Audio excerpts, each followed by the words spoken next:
Hello, in this video I'm gonna show you how to create a backup on the OPPO Find X8.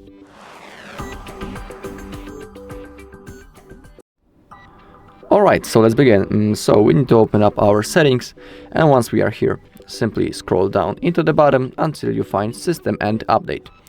And in here we have Backup and Reset option. Let's begin with the Backup and Migrate. In here we have the clone phone on the local backup. When it comes to the clone phone, I don't know why, in my case it doesn't want to work with other Android devices. There might be a chance that it only works on the OPPO phones. So if you have another OPPO phone and you want to clone your device in that way, simply select Send Data.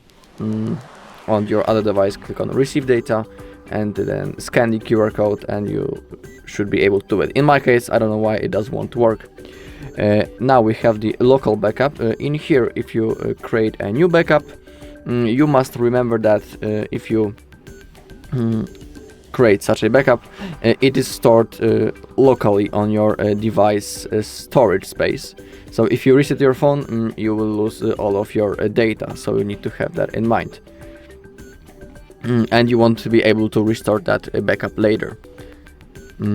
So let's go back now, and now in my opinion the best way to backup your device is simply from the Google account. Click on Google account right in here, select other device data, now confirm, click on manage backup, and now you can see that below the account storage we have our Google account that we are currently logged into. And below, make sure that backup by Google One is enabled.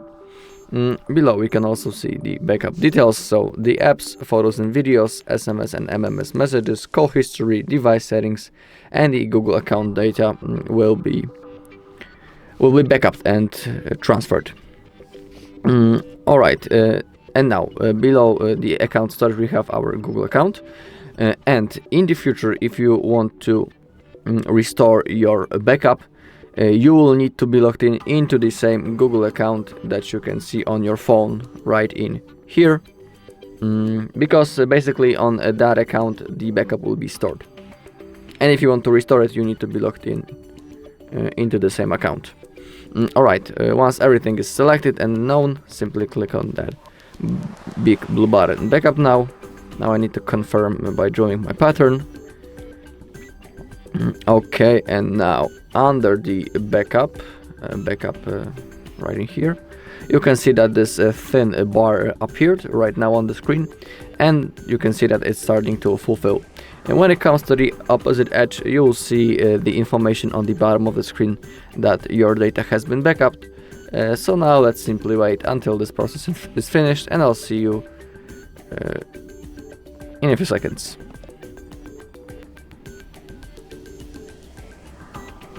Alright, and now we are after the process, and the backup has been successfully made. And you can also see in here how many minutes it was ago and the hour on which we made the last backup. Alright, and that's all in this video. Thank you for watching. If you found this video helpful, please leave a like, comment and subscribe.